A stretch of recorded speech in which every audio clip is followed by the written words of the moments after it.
പദ്ധതി വഴി ഡെൻസാഫും പോലീസും തൂക്കിയത് 828 പേരെയാണ്.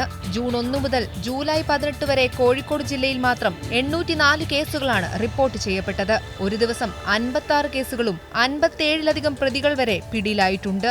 MDMA, കഞ്ചാവ് ചെടികൾ, ബ്രൗൺ ഷുഗർ, ഹാഷിഷ് ഓയിൽ എന്നിവയാണ് ഈ കാലയളവിൽ പിടികൂടിയത്. ജൂലൈ 18 വരെയുള്ള കണക്ക് പ്രകാരം 573 ഗ്രാം MDMA പിടികൂടിയിട്ടുണ്ട്. 17 കിലോയിലധികം കഞ്ചാവും 27.91 gram brown sugar, 4 ganja plan എന്നിവയാണ് ഈ കാലയളവിൽ പിടികൂടിയത്.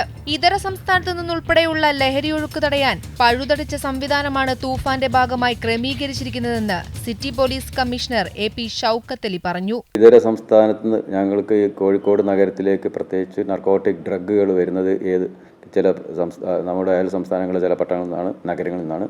അവിടത്തേക്ക് നമ്മൾ അന്വേഷണം പോയിട്ടുണ്ട്. ചില കേസുകൾ പിടിക്കാനും പറ്റിയിട്ടുണ്ട്. കൂടുതൽ ഇപ്പോൾ ഞങ്ങൾ നോക്കുന്നത് ഇതിൻ്റെ സോഴ്സിലേക്കാണ്. ഇവിടേക്ക് വരുന്ന ആളുകളെ മാത്രം പിടിക്കാനല്ല, അത് അവർക്കുള്ള സോഴ്സിലേക്കും കൂടിയാണ് നോക്കുന്നത്. ഉപയോഗിക്കുന്നവരിൽ നിന്നും അവരിൽ നിന്നും ഞങ്ങൾ നോക്കുന്നത് അവരുടെ സോഴ്സ് ട്രാൻസ്പോർട്ട് ചെയ്ത ആരാണ്. ഈ രീതിയിൽ തന്നെയാണ് അതിന് അന്വേഷണം നടക്കുന്നത്. വലിയ രീതിയിൽ ഇതിൻ്റെ വരവ് കോഴിക്കോട് നഗരത്തിലേക്ക് കുറഞ്ഞിട്ടുണ്ട്. ഞങ്ങൾ ഒരുപാട് ആളുകൾ ഇതിനു വേണ്ടി പ്രവർത്തിക്കുന്ന ഡാൻസാഫും മറ്റുദ്യോഗസ്ഥരും, നർക്കോട്ടിക് സെൽ ഉദ്യോഗസ്ഥരൊക്കെ നല്ല രീതിയിൽ പ്രവർത്തിച്ചിട്ടാണ് ഇപ്പോൾ ഞങ്ങൾക്ക് കേസുകൾ പിടിക്കാൻ വരുന്നത്. അത് പരസ്യമായിട്ടൊക്കെ ഉള്ളത് വളരെ കുറഞ്ഞിട്ടുണ്ട്.